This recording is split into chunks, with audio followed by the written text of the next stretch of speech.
The following content is provided under a Creative Commons license.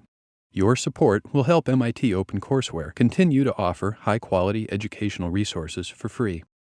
To make a donation or view additional materials from hundreds of MIT courses, visit MIT OpenCourseware at ocw.mit.edu.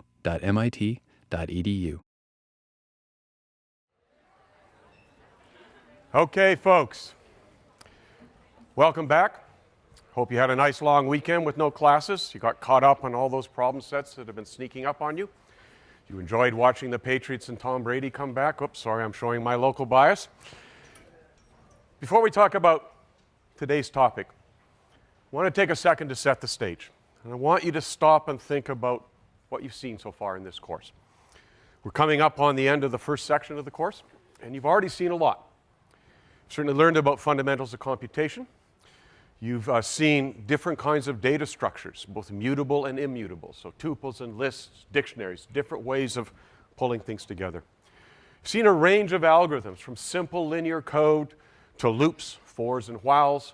You've seen iterative algorithms. You've seen recursive algorithms. You've seen classes of algorithms, divide and conquer, greedy algorithms, bisection search, a range of things. And then most recently, you saw pulling things together with classes, a way to group together data that belongs together along with methods or procedures that are designed to manipulate that data.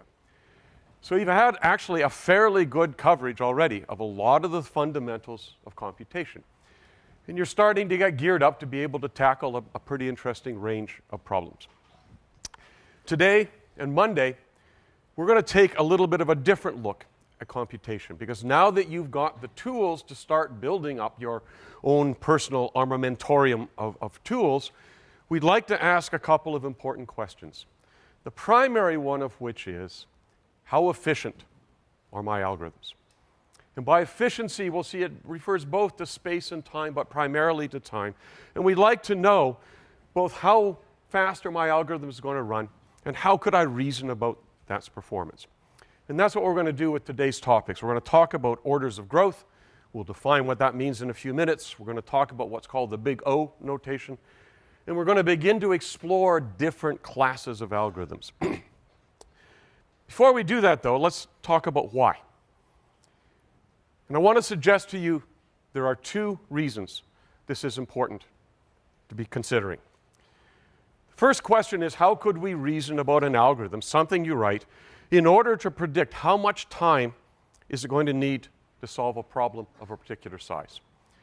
I might be testing my code on small-scale examples, and I want to know if I run it on a really big one, how long is it going to take? Can I predict that?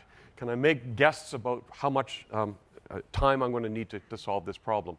Especially if it's in a real-world circumstance where time is going to be crucial.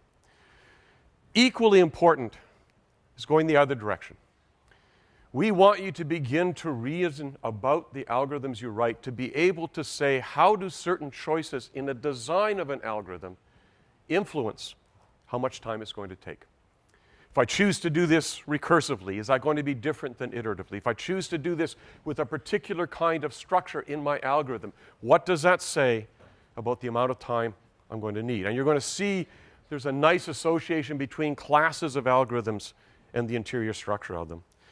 And in particular, we want to ask some fundamental questions. Are there fundamental limits to how much time it's going to take to solve a particular problem, no matter what kind of algorithm I design around this? And we'll see that there's some nice challenges about that. So that's what we're going to do over the next 2 days. Before we do, though, let's maybe ask the obvious question. Why should we care? Could be on a quiz, might matter to you. Better choice is because it actually makes a difference.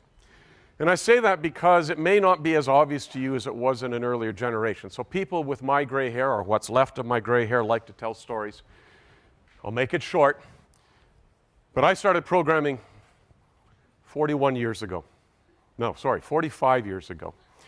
On punch cards, you don't know what those are unless you've been to a museum, on a machine that filled a half a room, and that took about 5 minutes to execute what you can do in a fraction of a second on your phone. Right? This is to tell you you're living in a great time, not independent of what's going to happen on November 8th.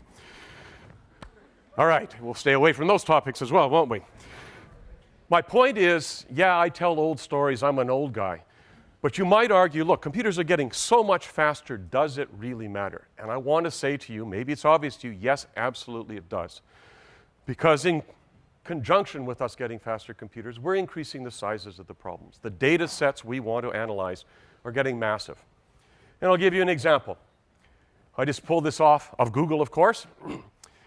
In 2014, I don't have more recent numbers, Google served, I think I have that number right, 30 trillion pages on the web. It's either 30 trillion or 30 quadrillion. I can't count that many zeros there. It covered 100 million gigabytes of data. And I suggest to you, if you want to find a piece of information on the web, can you write a simple little search algorithm that's going to sequentially go through all the pages and find anything in any reasonable amount of time? Probably not, right? It's just growing way too fast. This, by the way, is, of course, why Google makes a lot of money off of their MapReduce algorithm for searching the web. Written, by the way, or co-written by an MIT grad and the parent of a current MIT student. So there's a nice hook in there. Not that Google pays MIT royalties for that wonderful thing, by the way. All right, bad jokes aside, searching Google, ton of time. Searching a genomics data set, ton of time. The data sets are growing so fast. You're working for the US government. You want to track terrorists using image surveillance from around the world, growing incredibly rapidly. Pick a problem, the data sets grow so quickly that even if the computers speed up, you still need to think about how do I come up with efficient ways to solve those problems. So, I want to suggest to you, while sometimes simple solutions are great, they're the easy ones to write, at times you need to be more sophisticated. Therefore, we want to reason about how do we measure efficiency, and how do we relate algorithm design choices to the cost that's going to be associated with it? Okay. Even when we do that, we've got a choice to make, because we could talk about both efficiency in terms of time or in terms of space, meaning how much storage do I have inside the computer.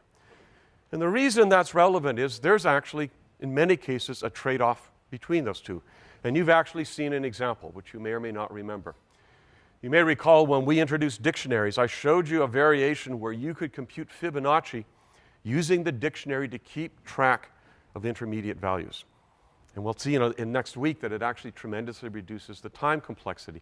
That's called a trade-off, in the sense that sometimes I can pre-compute portions of the answer, store them away so that when I try and do a bigger version of the answer, I can just look up those portions. So there's going to be a trade-off here.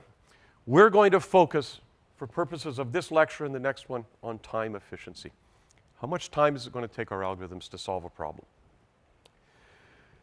Okay. What are the challenges in doing that before we look at the actual tools? And in fact, this is going to lead into the tools. The first one is, even if I've decided on an algorithm, there are lots of ways to implement that. A while loop and a for loop might have slightly different behavior. I could choose to do it with temporary variables or using direct substitution. Lots of little choices. So an algorithm could be implemented many different ways. How do I measure the actual efficiency of the algorithm? Second one is, I might, for a given problem, have different choices of algorithm. A recursive solution versus an iterative one. Using divide and conquered versus straightforward search. We're going to see some examples of that. So I've got to somehow separate those pieces out. And in particular, I'd like to separate out the choice of implementation from the choice of algorithm. I want to measure how hard is the algorithm, not can I come up with a slightly more efficient way of coming up with an implementation. So here are 3 ways I might do it. And we're going to look at each one of them very briefly. The obvious one is we could be scientists. Time it. Write the code, run a bunch of test cases, run a timer, use that to try and come up with a way of estimating efficiency. We'll see some challenges with that. Slightly more abstractly, we could count operations. We could say, here are the set of fundamental operations, mathematical operations, comparisons, setting values, retrieving values, and simply say, how many of those operations do I use in my algorithm as a function of the size of the input? And that could be used to give us a sense of efficiency. We're going to see both of those are flawed somewhat more in the first case than the second one. And so we're going to abstract that second one to a more abstract notion of something we call an order of growth. And I'll come back to that in a couple of minutes. This is the one we're going to focus on. It's one that computer scientists use. It leads to what we call complexity classes. So order of growth, or big O notation, is a way of abstractly describing the behavior of an algorithm, and especially the equivalences of different algorithms. But let's look at those. Timing. Python provides a timer for you. You could import the time module, and then you can call, as you can see right down here. I might have defined a really simple little function, convert Celsius to Fahrenheit. And in particular, I could invoke the clock method from the time module. And what that does is it gives me a number as the number of some fractions of a second currently there. Having done that, I could call the function, and then I could call the clock again and take the difference to tell me how much time it took to execute this. It's going to be a tiny amount of time. And then I could certainly print out some statistics. I could do that over a large number of runs, different sizes of the input, and come up with a sense of how much time does it take. Here's the problem with that. Not a bad idea. But again, my goal is to evaluate algorithms. Do different algorithms have different amounts of time associated with them? The good news is that if I measure running time, it will certainly vary as the algorithm changes, which is what I want to measure. But one of the problems is that it will also vary as a function of the implementation. Right? If I use a loop that's got a couple of more steps inside of it in one algorithm than another, it's going to change the time. And I don't really care about that difference. So I'm confounding or conflating implementation influence on time with algorithm influence on time. Not so good. Worse, timing will depend on the computer. My Mac here is pretty old. Well, at least for computer versions, it's about 5 years old. I'm sure some of you have much more recent Macs or other kinds of machines. Your speeds may differ from mine. That's not going to help me in trying to measure this. And even if I could measure it on small size problems, it doesn't necessarily predict what happens when I go to really large size problems because of issues like the time it takes to get things out of memory and bring them back into the computer. So what it says is that timing does vary based on what I'd like to measure, but it varies on a lot of other factors, and it's really not all that valuable. Okay. Got rid of the first one. Let's abstract that. By abstract, I'm going to make the following assumption. I'm going to identify a set of primitive operations. We kind of get to say what they are, but the obvious one is to say, what does the machine do for me automatically? That would be things like arithmetic or mathematical operations, multiplication, division, subtraction. Comparisons, something equal to another thing, something greater than, something less than. Assignments, set a name to a value. And retrieval from memory. I'm going to assume that all of these operations take about the same amount of time inside my machine. Nice thing here is then it doesn't matter which machine I'm using. I'm measuring how long does the algorithm take by counting how many operations of this type are done inside of the algorithm. And I'm going to use that count to come up with a number of operations executed as a function of the size of the input. And if I'm lucky, that'll give me a sense of what's the efficiency of the algorithm. So this one's pretty boring. It's got 3 steps, right? A multiplication, a division, and an addition. 4 if you count the return. But if I had a little thing here that added up the integers from 0 up to x, I've got a little loop inside here, and I could count operations. So in this case, it's just, as I said, 3 operations. Here, I've got 1 operation. I'm doing an assignment. And then inside here, in essence, there's 1 operation to set I to a value from that iterator. Initially, it's going to be 0, and then it's going to be 1, and you get the idea. And here, that's actually 2 operations. It's nice Python shorthand, but what is that operation? It says, take the value of total and the value of I, add them together. It's 1 operation.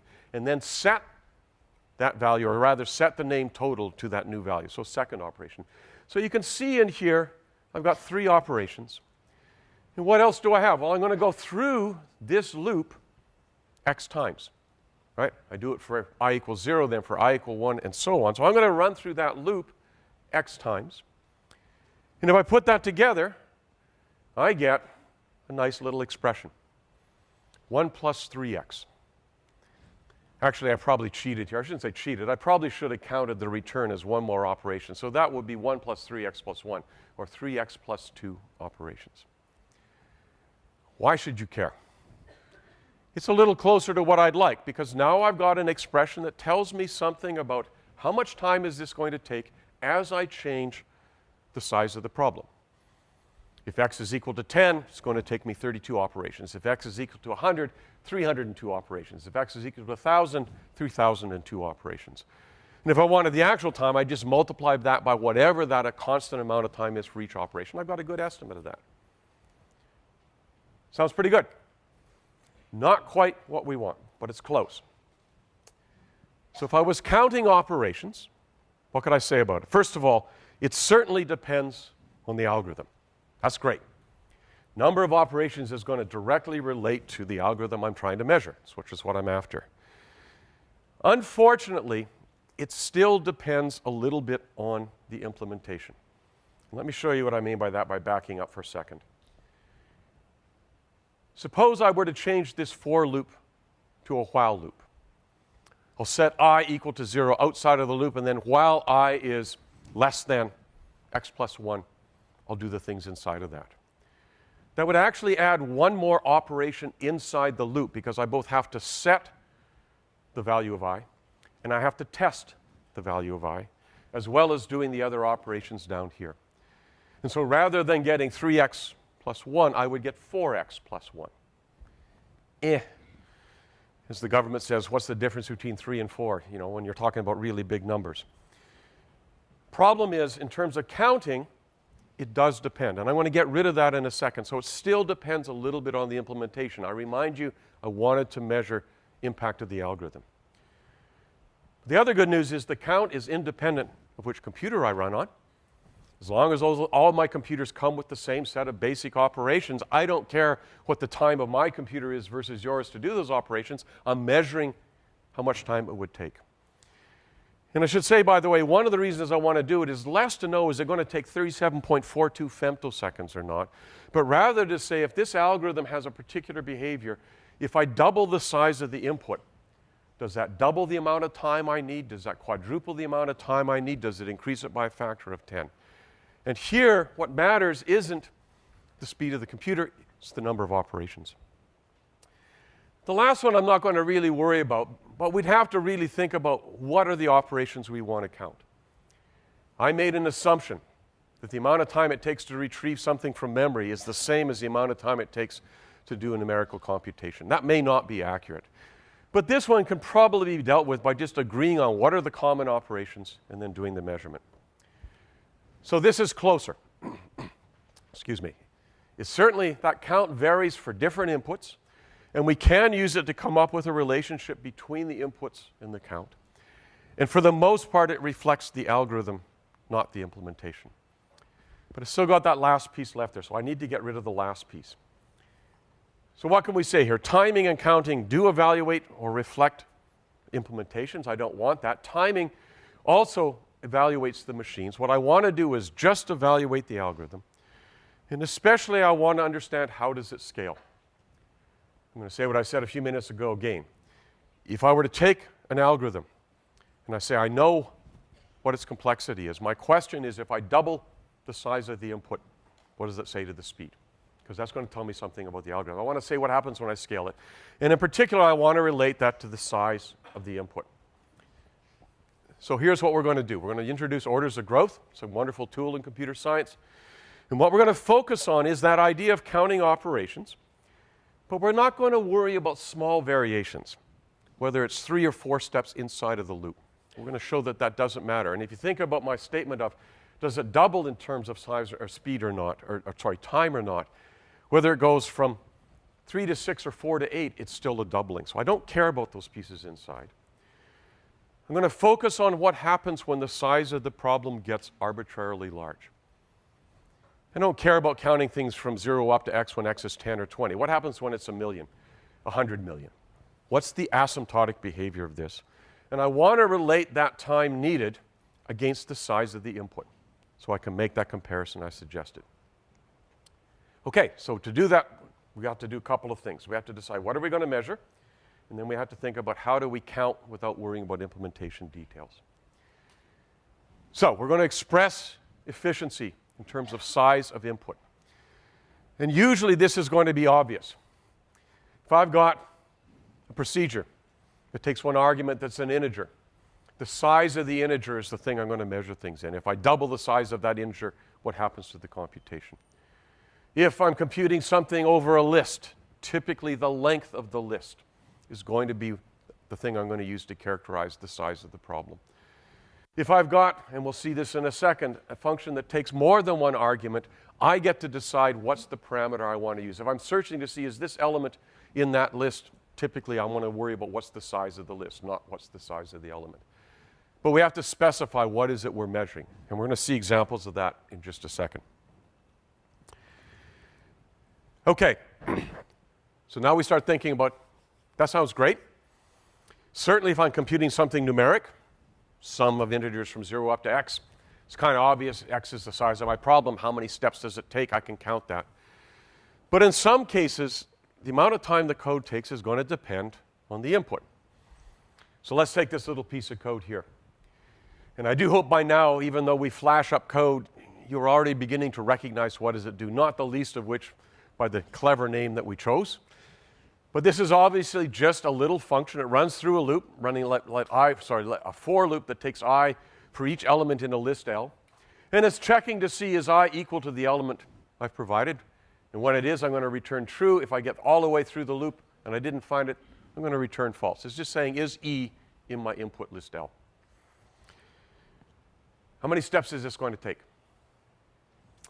Well, we can certainly count the number of steps in the loop, right? We've got to set I, we've got to compare I, and potentially we've got to return. So there's at most 3 steps inside the loop.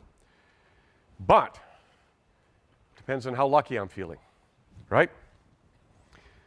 If E happens to be the first element in the list, it goes through the loop once, I'm done. Great. I'm not always that lucky. If E is not in the list, then it will go through this entire loop until it gets all the way through the elements of L before saying false. So this is sort of a best case scenario. This is the worst case scenario.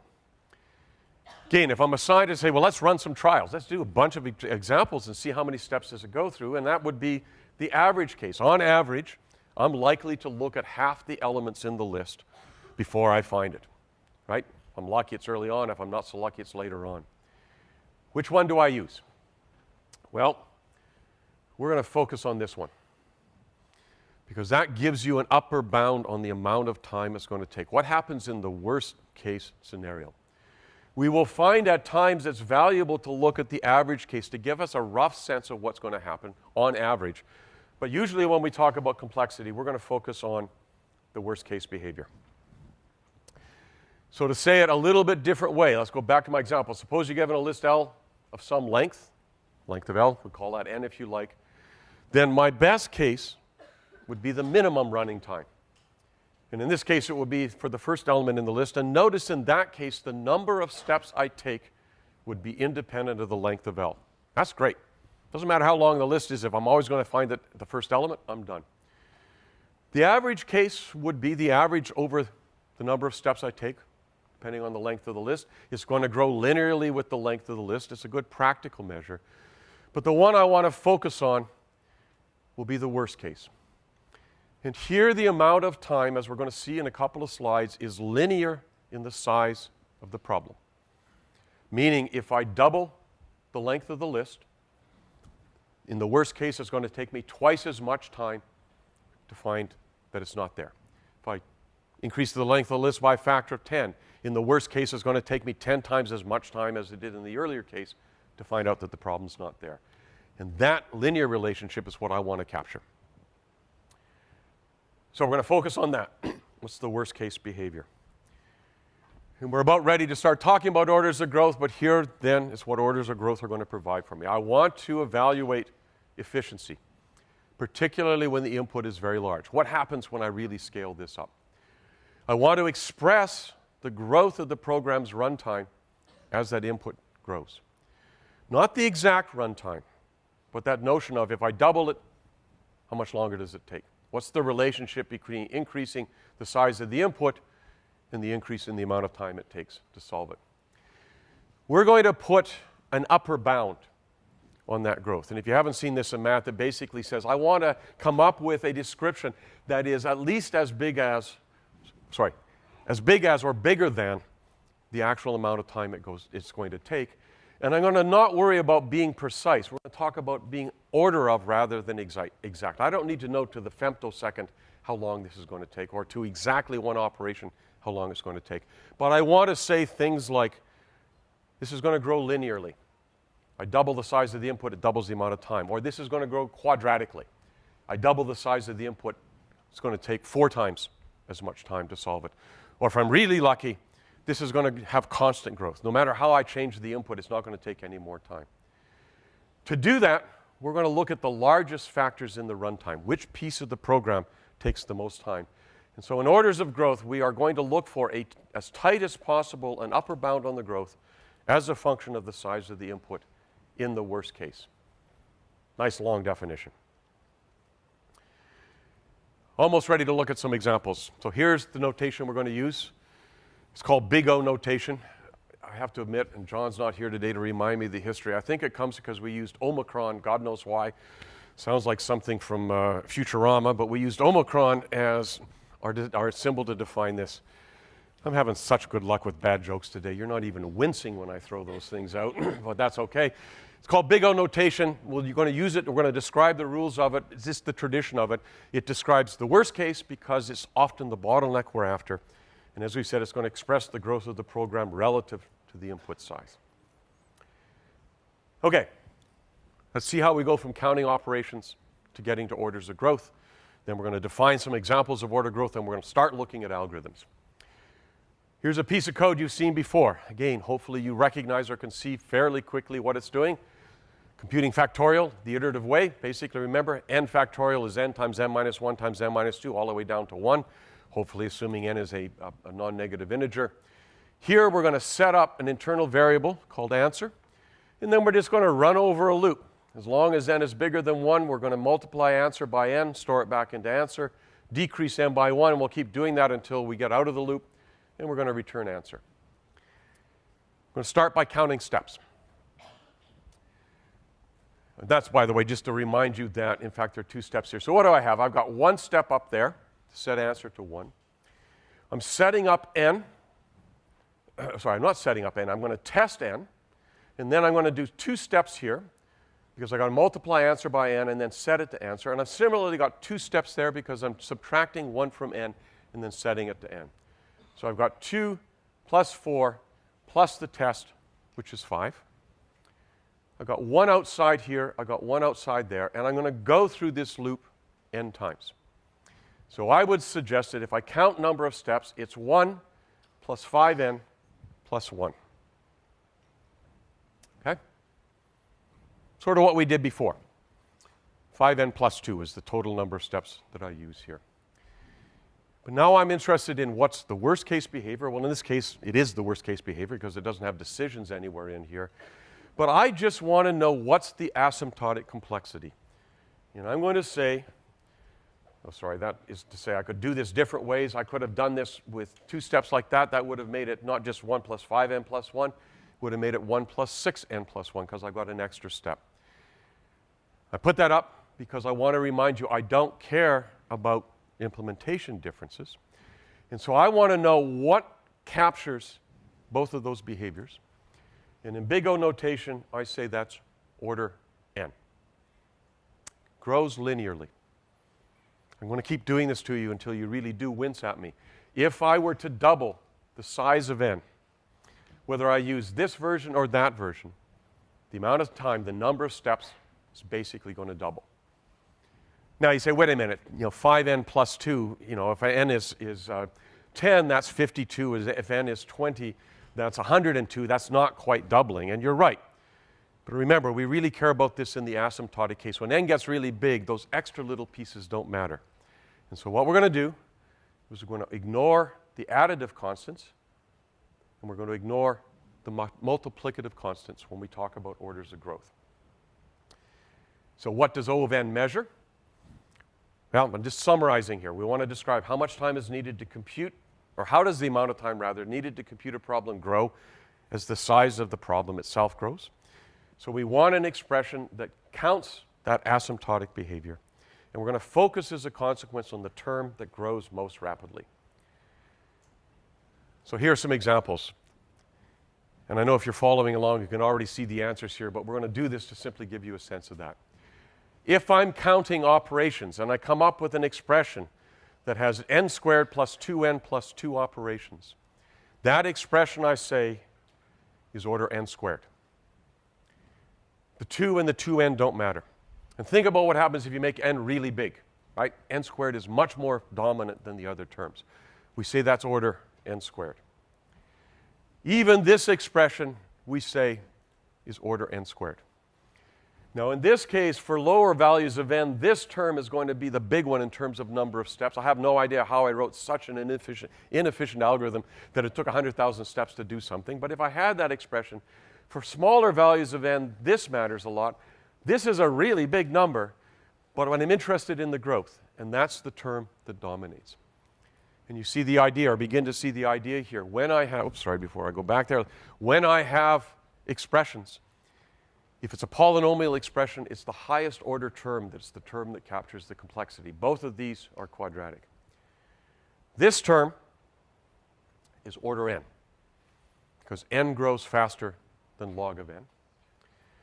This funky looking term, even though that looks like the big number there, and it is a big number, that expression we say is order n log n. Because again, if I plot out as how this changes as I make n really large, this term eventually takes over as the dominant term. What about that one? What's the big term there? How many people think it's n to the 30th? Show of hands. How many people think it's 3 to the n? Show of hands. Thank you. You're following along. You're also paying attention. How many people think I should stop asking questions? No show of hands. All right. But you're right. Exponentials are much worse than powers. Even something like this. Again, it's going to take a big value of n before it gets there, but it does get there. And that, by the way, is important because we're going to see later on in the term that there are some problems where it's believed that all of the solutions are exponential. And that's a pain because it says it's always going to be expensive to compute. So that's how we're going to reason about these things.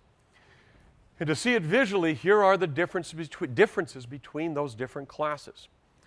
Something that's constant, the amount of time doesn't change as I change the size of the input.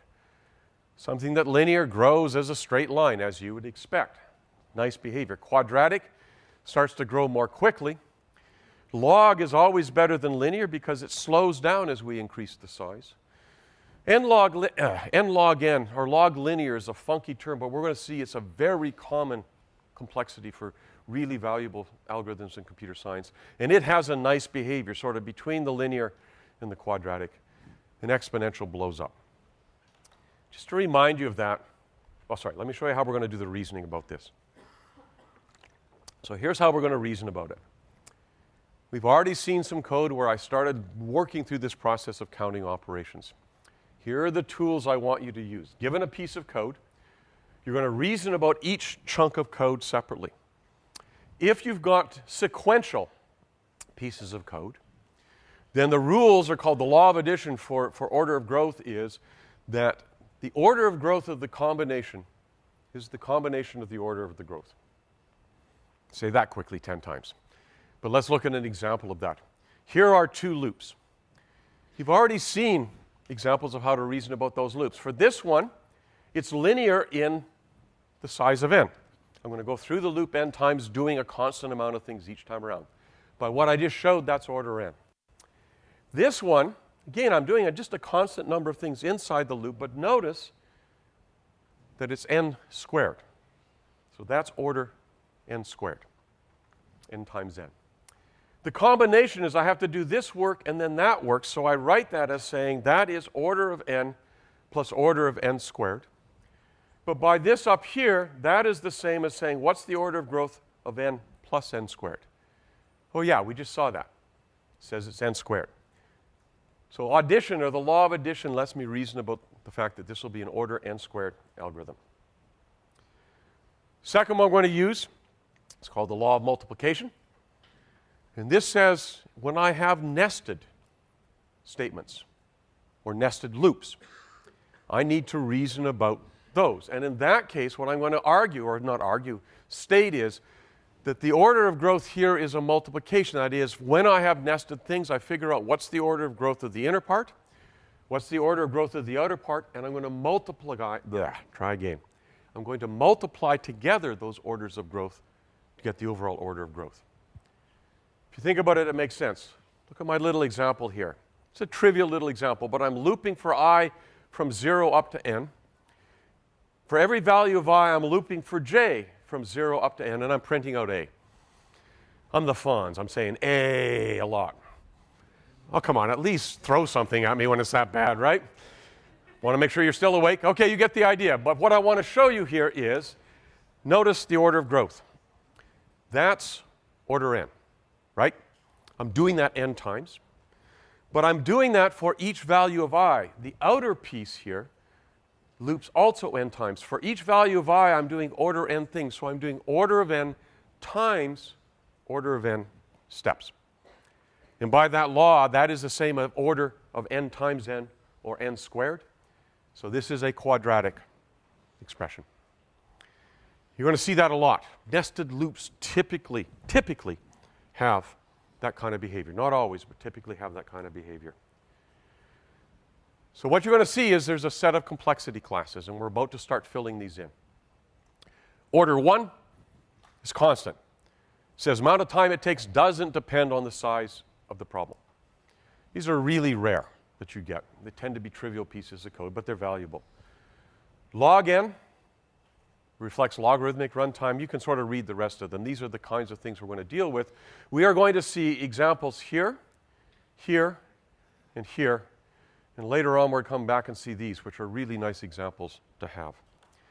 Just to remind you why these orders of growth matter. Sorry, that's just reminding you what they look like. We've already done that. Here's the difference between constant, log linear, squared, and exponential. When n is equal to 10, 100, 1,000, or 1,000,000. I know you know this, but I want to drive home the difference. Something that's constant is wonderful. No matter how big the problem is, it takes the same amount of time. Something that is log is pretty nice. Increases the size of the problem by 10, it increases by a factor of 2. From another 10, it only increases by a factor of another 50%. It only increases a little bit. That's a gorgeous kind of problem to have. Linear, not so bad. I go from 10 to 100 to 1,000 to 1,000,000. You can see log linear is not bad either, right? A factor of 10 increase here is only a factor of 20 increase there. A factor of 10 increase there is only a factor of 30 increase there. So log linear doesn't grow that badly. But look at the difference between n squared and 2 to the n. I actually did think of printing this out. By the way, Python will compute this, but it was taking pages and pages and pages. I didn't want to do it. You get the point. Exponential, always much worse than a quadratic or a power expression. And you really see the difference here. Okay? All right. The reason I put this up is as you design algorithms, your goal is to be as high up in this listing as you can. The closer you are to the top of this list, the better off you are. If you have a solution that's down here, bring a sleeping bag and some coffee. You're going to be there for a while, right? You really want to try and avoid that if you can. So now what we want to do, both for the rest of today, the last 15 minutes, and then next week, is start identifying common algorithms and what is their complexity. And as I said to you way back at the beginning of this lecture, which I'm sure you remember, it's not just to be able to identify the complexity. I want you to see how choices in algorithm design are going to lead to particular kinds of consequences in terms of what this is going to cost you. That's your goal here. All right. We've already seen some examples. I'm going to do one more here, but simple iterative loop algorithms are typically linear. Here's another version of searching. Imagine I have an unsorted list, arbitrary order. Here's another way of doing the linear search. Looks a little bit faster. I'm going to set a flag initially to false, and then I'm going to loop for I from 0 up to the length of L. I'm going to use that to index into the list, pull out each element of the list in turn, and check to see is it the thing I'm looking for. As soon as I find it, I'm going to set the flag to true. Okay? So that when I return out of the loop, I can just return found. And if I found it, it'll be true. If I never found it, found will still be false, and I'll return it. We could count the operations here, but you've already seen examples of doing that. This is linear, because I'm looping n times if n is the length of the list over there. And the number of things I do inside the loop is constant. Now you might say, wait a minute. This is really brain damaged, or if you're being more politically correct, computationally challenged. Okay? In the sense of once I've found it, why bother looking at the rest of the list? So in fact, I could just return true right here. Does that change the order of growth of this algorithm? No. Changes the average time. I'm going to stop faster. But remember, the order of growth captures what's the worst case behavior. And the worst case behavior is the element's not in the list. I got to look at everything. So this will be an example of a linear algorithm. And you can see I'm looping length of L times over the loop. Inside of there, it's taking me order 1 to test it. So it's order n. And if I were to actually count it, there's the expression. It's 1 plus 4n plus 1, which is 4n plus 2, which by my rules says I don't care about the additive constant, I only care about the dominant term, and I don't care about that multiplicative constant, it's order n. An example of a template you're going to see a lot. Now, okay, order n, where n is the length of the list, and I need to specify that. That's the thing I'm after. If you think about it, I cheated. Sorry, I never cheat. I'm tenured. I never cheat. I just mislead you badly. Not a chance.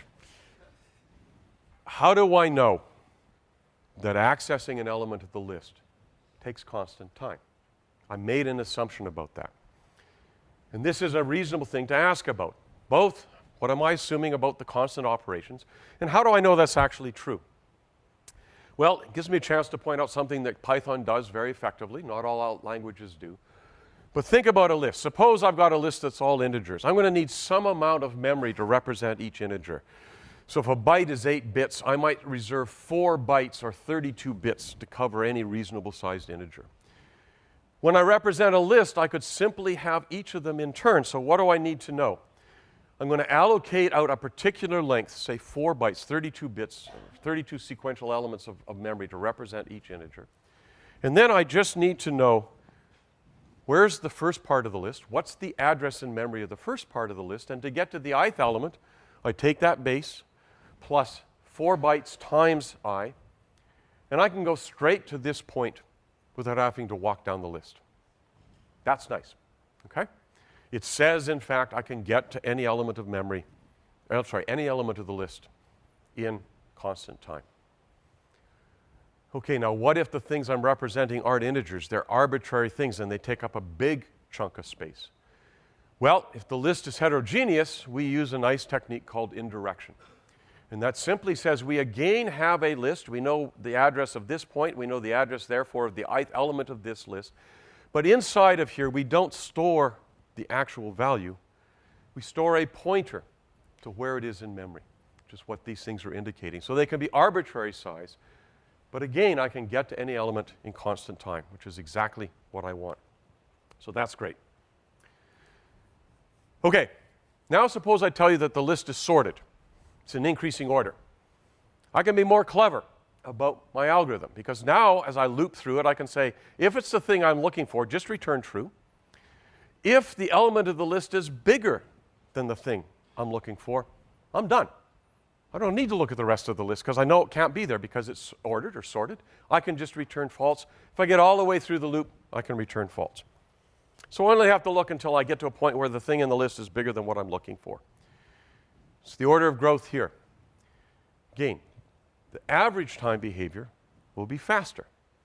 But the order of growth is I've got to do order of length of the list to go through the loop, order of 1 to do the test, and in the worst case, again, I still have to go through the entire list. So the order of growth here is the same. It is again linear in the length of the list. even though the runtime will be different depending on whether it's sorted or not. I want you to hold on to that idea because we're going to come back to the sorted list next week to see that there actually are much more efficient ways to use the fact that a list is sorted to do the search. But both of these versions, same order of growth, order n. Okay, so lurching through a list, right, sorry. Searching through a list in sequence is linear because of that loop. There are other things that have a similar flavor, and I'm going to do these quickly to get to the last example. Imagine I give you a string of characters that are all assumed to be composed of decimal digits. I just want to add them all up. This is also linear because there's the loop. I'm going to loop over the characters in the string. I'm going to cast them into integers, add them in, and return the value. This is linear in the length of the input s. Notice the pattern, that loop, that iterative loop. It's got that linear behavior because inside of the loop, a constant number of things that I'm executing. We already looked at fact iter, same idea. There's the loop. I'm going to do that n times inside the loop, a constant amount of things. So looping around it is order n. There's the actual expression, but again, the pattern I want you to see here is that this is order n. Okay, last example for today. I know you're all secretly looking at your watches. Standard loops, typically linear. What about nested loops? What about loops that have loops inside of them? How long do they take? And I want to show you a couple of examples. And mostly I want to show you how to reason about them. Suppose I give you two lists composed of integers, and I want to know, is the first list a subset of the second list? Code's in the handout, by the way, if you want to go run it. But basically, the simple idea would be I'm going to loop over every element in the first list. And for each one of those, I want to say, is it in the second list? So I'll use the same kind of trick. I'll set up a flag that's initially false. And then I'm going to loop over everything in the second list. And if that thing is equal to the thing I'm looking for, I'll set match to true and break out of the loop, the inner loop. If I get all the way through the second list and I haven't found the thing I'm looking for, when I break out or come out of this loop, matched in that case will still be false and I'll return false. But if up here I found something that matched, match will be true, I break out of it, it's not false, therefore I return true. I want you to look at the code. You should be able to look at this and realize what it's doing. For each element in the first list, I walk through the second list to say, is that element there? If it is, I return true. If that's true for all of the elements in the first list, I return true overall.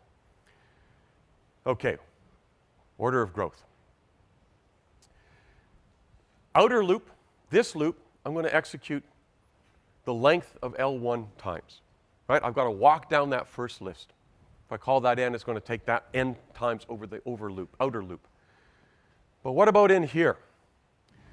All of the earlier examples, we had a constant number of operations inside of the loop. Here we don't. We've got another loop that's looping over, in principle, all the elements of the second list. So each iteration is going to execute the inner loop up to length of L2 times, where inside of this inner loop there is a constant number of operations. Ah, nice. That's the multiplicative law of orders of growth. It says if this is order length L1, and we're going to do that then order length of L2 times, the order growth is a product. And the most common or the worst case behavior is going to be when the lists are of the same length and none of the elements of L1 are in L2. And in that case, we're going to get something that's order n squared, quadratic, where n is the length of the list in terms of number of operations. I don't really care about subsets. I got one more example. We could similarly do intersection. I want to say, what is the intersection of two lists? What elements are in both list 1 and list 2? Same basic idea. Here I've got a pair of nested loops. I'm looping over everything in L1. For that, I'm looping over everything in L2. And if they are the same, I'm going to put that into my temporary variable.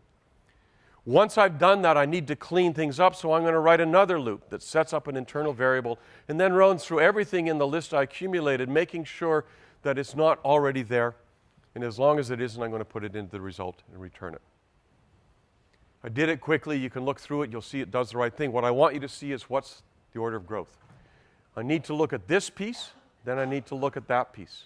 This piece, well, it's order length L1 to do the outer loop.